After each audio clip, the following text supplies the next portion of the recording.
Doctor Suresh कुमारी channel पर आपका स्वागत है। आज हम चर्चा करेंगे 18वीं लोकसभा में इतनी शत्रुता क्यों है, इतनी दुश्मनी क्यों है। दुनिया के सबसे बड़े लोकतंत्र और सबसे बड़े लोकतंत्र के मंदिर के अंदर इस तरह की भावनाएं क्यों है? क्या आज से पहले कभी विपक्ष नहीं हुए, क्या सत्ता पक्ष नहीं हुए जो इस तरह संसद की परंपरा और मान मर्यादा तार तार होती जा रही है। तो देखिए, 16वीं और 17वीं लोकसभा की तरह 18वीं लोकसभा में सत्ता पक्ष और विपक्ष के बीच एक दूसरे को नीचा दिखाने का काम और तेजी से आगे बढ़ रहा है और होगा, ये ज़्यादा बढ़ेगा। ये अभी 2 दिन के सेशन से हमें पता चल रहा है। ये उस दिन भी स्पष्ट हुआ था जब मोदी प्रधानमंत्री पद की शपथ ले रहे थे। विपक्ष ने इस समारोह का बहिष्कार करना पसंद किया। देखिए, हमारे लिए सत्ता पक्ष और विपक्ष दोनों बराबर हैं। हम बातें वो कर रहे हैं जो संसद की मर्यादा को बनाए रखते हैं और जनता ने इतने मन से अपने एमपी चुन के भेजे हैं, तो उन सब की आवाज़ को वहाँ पे सुनना जरूरी है। मल्लिकार्जुन खड़गे अवश्य इस समारोह में आए थे जब प्रधानमंत्री का तीसरी बार शपथ ग्रहण था, क्योंकि खड़गे राज्यसभा में विपक्ष के नेता है, उस हैसियत से आए थे। मोदी के तीसरी बार प्रधानमंत्री बनने पर चीन और पाकिस्तान तक ने तो बधाई दे दी थी, लेकिन कांग्रेस और उसके सहयोगी दलों ने इसकी जरूरत नहीं समझी। जबकि लोकतंत्र की परंपरा है, जब तक आप चुनाव लड़ते हैं, जब तक आप एक दूसरे पर आरोप प्रत्यारोप कर सकते हैं, लेकिन चुनाव खत्म होने के बाद सिर्फ सहमति होना जरूरी है। जैसे आप क्रिकेट का मैच देखते हैं, हारने के बाद हारी हुई टीम और जीती हुई टीम दोनों हाथ मिलाते हैं। यही यहाँ पे आप लोगों को भी करना चाहिए था, क्योंकि ऐसा हमारा लोकतंत्र को जिंदा रखने के लिए मानना जरूरी है। लेकिन कांग्रेस ने, सहयोगी दलों ने कोई ज़रूरत नहीं समझी कि हम उनको बधाई दे, भाई आप लोग चलो बन गए प्रधानमंत्री और आगे अच्छे से काम करना। पक्ष विपक्ष के बीच का जो शत्रुता का भाव है तब भी प्रकट हो गया था। वे बधाई नहीं दे रहे हैं। जब सत्ता पक्ष ने नवनिर्वाचित सांसदों को शपथ दिलाने के लिए लोकसभा के प्रोटेम स्पीकर के रूप में वरिष्ठ सांसद भर्तृहरि मेहताब की नियुक्ति की, तो भी विवाद हुआ, शत्रुता पैदा हुई। इसके बारे में हम आगे पढ़ेंगे। तो मैं बता दूं, प्रोटेम स्पीकर जो है ना, पहले डिटेल में बाद में बताऊंगी, पहले मैं बताती हूँ कि जो प्रोटेम स्पीकर है ये परंपरा पड़ी कैसे। देखिए, 9 दिसंबर 1946 को संविधान सभा की प्रथम बैठक हुई थी, ठीक है, और संविधान सभा की प्रथम बैठक के स्थायी अध्यक्ष नहीं चुने गए थे। तो सबसे उम्र में सबसे बड़े वयोवृद्ध सच्चिदानंद सिन्हा, डॉक्टर सच्चिदानंद सिन्हा को लोकसभा का अस्थायी अध्यक्ष बनाया गया था, जो 13 दिसंबर तक रहे थे। और उनकी अध्यक्षता में संविधान सभा के जो सदस्य थे उनको शपथ दिलाई गई और संविधान सभा के स्थायी अध्यक्ष डॉक्टर भीमराव अंबेडकर चुने गए और फिर उनके बाद उन्होंने पद छोड़ दिया। परंपरा ये है, मुझे ऐसा लगता है कि जब से ये प्रोटेम स्पीकर एक तरह से अस्तित्व में आ गया था। और उसके बाद ऐसा ही होता है कि जब भी हमारे देश के अंदर संसद नई बनती है तो पहले वाले जो अध्यक्ष होते हैं वो उसी दिन उस अध्यक्ष के पद से त्यागपत्र दे देते हैं और राष्ट्रपति के द्वारा प्रोटेम चुना जाता है। राष्ट्रपति तो क्या, वो सरकार ही उसको तैयार करती है, चुना जाता है। लेकिन अब की बार दोनों में शत्रुता का भाव क्या है, भर्तृहरि मेहताब की नियुक्ति कर दी बीजेपी ने, यानी कि एनडीए ने, और कांग्रेस ने इस नियुक्ति पर यह कहकर विरोध जताया था कि इस पद के लिए सबसे वरिष्ठ सांसद के सुरेश की अनदेखी की गई। अब के सुरेश कौन है, ये सुन लीजिएगा। के सुरेश कांग्रेस के उम्मीदवार है और ये 8 बार जीत के आए हुए हैं संसद के अंदर। अब बीजेपी इस पे आरोप वो ये लगाती है कि भाई ये लगातार 8 बार नहीं है, भर्तृहरि मेहताब को चुना गया, ये लगातार 7 बार है। उन्होंने ये मुद्दा बना लिया। लेकिन मुझे जैसा लगता है, मैं अपनी बता रही हूँ, तो यहाँ पे ये होना चाहिए था कि जो व्यक्ति उम्र में सबसे बड़ा है तो शायद उसी को प्रोटेम स्पीकर बना देना चाहिए था। आगे देखते हैं हम लोग ही फिर क्या होता है। कांग्रेस इस नियुक्ति पर कि सुरेश का नाम लेके बोलती है कि अनदेखी कर दी है, तुमने तो विरोध कर दिया, लोकतंत्र की मर्यादा को भंग कर दिया।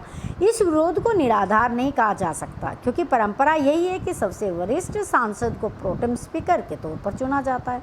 चलिए, आप उम्र से नहीं चुन रहे थे तो जो सबसे ज़्यादा सांसद रहे हैं आप उसी को कर लेते। 8 साल का मतलब क्या होता है आप लोग अच्छे से समझ सकते हैं कि कितने साल एक व्यक्ति MP रहा होगा। लेकिन उसने ऐसा नहीं किया ही नहीं। बीजेपी वालों ने सोचा ही नहीं, हैरानी नहीं कि इसका कारण प्रोटेम स्पीकर के तौर पर विपक्षी सांसदों पर भरोसा नहीं करना रहा हो। ये भी सोच सकते हैं कि भाई हमें भरोसा नहीं है। प्रोटेम स्पीकर कोई महत्वपूर्ण पद नहीं है, ये भी हम जानते हैं। ये महज 2 दिन की उपयोगिता है, सिर्फ 2 दिन उपयोगी है। उसके बाद क्या होता है, अस्थायी पद होता है, ये अपने आप ही ख़त्म हो जाता है। इसके बाद भी कांग्रेस और उसके सहयोगी दलों में प्रोटेम स्पीकर के तौर पर भर्तृहरि मेहताब की नियुक्ति के विरोध में अन्य विपक्षी सांसदों को उनके पैनल में शामिल होने से मना कर दिया था। यानी कि ये चीज़ सही नहीं है। पहली बार तो NDA को नहीं करना था, उनको परंपरा को नहीं तोड़ना चाहिए था। जो सबसे बड़े हैं उनको नियुक्त करना चाहिए था। अगर उनने कर भी ऐसा दिया तो कांग्रेस के भी ये सोचना चाहिए था कि इससे कोई फ़ायदा नहीं होने वाले। 2 दिन की बात है, चले जाएंगे, किसी के मान सम्मान को ठेस पहुँचाने की ज़रूरत नहीं है। और संसद में जो शत्रुता का भाव है हो सकता है कि वो भी उससे ख़त्म हो सकता था। लेकिन नवनिर्वाचित सांसदों के शपथ ग्रहण के दौरान संसद में जो अमैत्रीपूर्ण माहौल बना वो क्या उसमें अधिक वृद्धि ही होने के आसार हमें दिखाई देते हैं अगर इस तरह की परंपरा रही। इसका एक अन्य प्रमाण हमें ये भी देखने को मिला कि लोकसभा स्पीकर के चुनाव की नौबत आती दिखाई दे रही थी, क्योंकि कांग्रेस को पता था हमारे पास संख्या बल नहीं है। फिर भी उन्होंने पहले ही कह दिया, अगर बीजेपी का कोई व्यक्ति या ओम बिरला जी ये अगर संसद के अध्यक्ष बनते हैं तो हम अपना उम्मीदवार उतारेंगे, और के सुरेश का नाम भी वापस कर दिया था। लेकिन यहाँ पे मैं ये मानती हूँ कि जो NDA जो है उसने यहाँ पे उनकी बात को मान लेना चाहिए था। ठीक है, उपाध्यक्ष का पद आप लोगों को दे दिया जाएगा, आप इनको अध्यक्ष बनने दें, तो हो सकता है ये बात यहीं ख़त्म हो जाती। लेकिन मैं यहाँ पर कहूँगी कांग्रेस की जीत है कि उन्होंने इस परंपरा को जिंदा रखा। अंत में उन्होंने चुनाव करने से मना कर दिया। ये बात भी सही है, क्योंकि उनको भी पता था हारना भी है। लेकिन एक दिन के लिए उन्होंने NDA की नींद को ज़रूर यहाँ पे उड़ा दिया था। तो नौबत तो आनी थी स्पीकर पद के लिए, लेकिन विपक्ष ने फिर बाद में क्या कर दिया, मना कर दिया। सत्तापक्ष डिप्टी स्पीकर का पद विपक्ष को देकर उससे संबंध सुधारने की पहल कर सकती है। अगर चाहे तो वो राजी हो सकते और संसद को आप आराम से चला सकते हैं। लेकिन यदि वह ऐसा नहीं करती है तो आगे भी ये दुश्मनी बढ़ती चली जाएगी, और ये जो विपक्ष का जो संख्या बल है उससे मोदी को डर ही रहेगा। देखिए, चुनाव आप जीत के आ जाते अच्छी बात है, चुनाव आप जीत सकते हैं, लेकिन देश को चलाना, संसद को चलाना सहमति पर आधारित होती है, ना कि संख्या बल है। संख्या बल आप ला सकते हो, लेकिन सहमति बहुत ज़्यादा ज़रूरी है। मोदी सरकार इस बार गठबंधन सरकार का नेतृत्व कर रही है। इससे पहले भी गठबंधन सरकारें बन चुकी है हमारे देश में, ऐसा नहीं अभी बनी है, क्योंकि ये दौर लंबे समय से चल रहा है। उन्होंने महत्वपूर्ण फैसले भी लिए हैं जो पहले की गठबंधन सरकारें थी, चाहे वो नरसिम्हा राव की सरकार हो जो पूर्व प्रधानमंत्री रह चुके, वाजपेयी की सरकार हो जो पूर्व प्रधानमंत्री रह चुके। दोनों ही सरकारें कोई बड़े बड़े फैसले करती रही है, क्योंकि तब पक्ष और विपक्ष के बीच आज जैसा वैर भाव नहीं था। तब पक्ष और विपक्ष को दलगत राजनीति से ऊपर उठना आता था। आज कीचड़ में धंसना आता है, आज निकलते नहीं हैं, एक दूसरे को भी साथ में कीचड़ में खींचने की कोशिश करते हैं। दलगत राजनीति के ऊपर उठना पहले वाले नेताओं को आता था, आज उनकी कल्पना करना कठिन है कि दोनों पक्ष दलगत हितों के ऊपर उठ सकेंगे, क्योंकि दोनों में बात यह है कि भरोसा नहीं है। भरोसा नहीं करेंगे तो दिक्कत है। खराब बात ही है सबसे ज़्यादा कि दोनों के बीच शत्रुता का भाव बढ़ता जा रहा है, और भारतीय लोकतंत्र के लिए ये हितकारी नहीं है। इसको हमें रोकना पड़ेगा।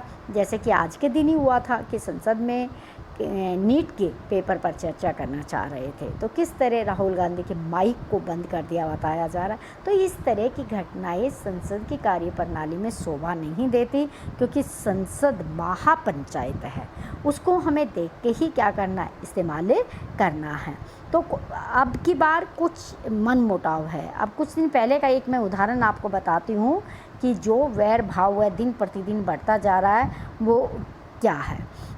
देखिए, कांग्रेस बार बार कहती है कि कांग्रेस का ये एक गणित है कि लोकसभा चुनाव में भाजपा की नैतिक और राजनीतिक हार हुई है, लेकिन उसके पास इस सवाल का जवाब नहीं है कि यदि ऐसा कुछ है तो फिर नरेंद्र मोदी तीसरी बार प्रधानमंत्री पद की शपथ क्यों ले कांग्रेस और विशेष रूप से राहुल गांधी प्रधानमंत्री मोदी के प्रति किस तरह द्वेष से भरे हुए हैं और मोदी राहुल के प्रति द्वेष से भरे हुए, इसके प्रमाण उनकी ऐसी भाषा से भी हमें मिलते रहते हैं। जैसे राहुल बोलते हैं मोदी डरपोक है, आँख से आँख मिलाकर बातें नहीं कर सकता, और मोदी बोलते शहजादा है, अपनी उम्र के बराबर सीट नहीं लाते। तो ये दोनों ही तरफ से ये चीज़ें गलत है।